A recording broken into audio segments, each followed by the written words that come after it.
In this industry, things come and go, specifically tools come and go.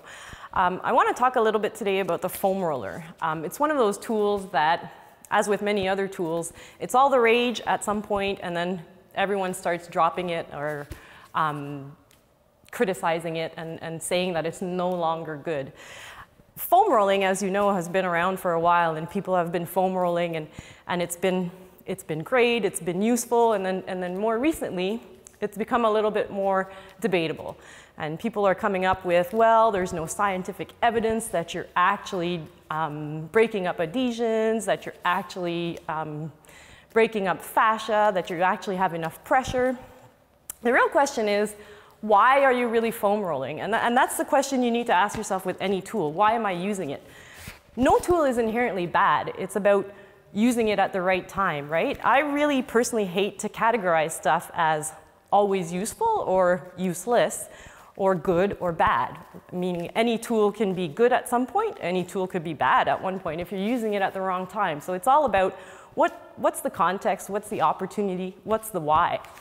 With foam rolling, I think that if you're foam rolling to create space, if you're foam rolling because it feels good, and after you foam roll, you feel like you can move, then use it. I mean, that's perfect. That's really what you want to do. In the movement optimization course, we talk about mobilization, activation, and integration sequences for optimizing movement. And in the mobilization sequence, the objective is to create space. And how you create space, I mean, that's going to be personal. That has a lot to do with your perception of feeling that you can move better, appreciating how you can move. And if foam rolling for 10 or 15 minutes helps you get that feeling that you've created space, then that's absolutely fine. The only problem is if you're just foam rolling and thinking that that alone will increase your mobility.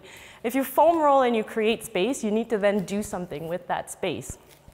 So again, if you're foam rolling, it's not necessarily a bad thing. If you're only foam rolling and not following up with anything else, or foam rolling day in and day out with no rhyme or reason, then that may be a problem. It's everything in moderation, right? In French, we have an expression that says, trop c'est comme pas assez, which basically translates to too much is like not enough. So in English, typically we say everything in moderation, right? So use a little bit of foam rolling for a specific means, but don't just use that and think that it's gonna do everything. No tool is the means to all ends, right?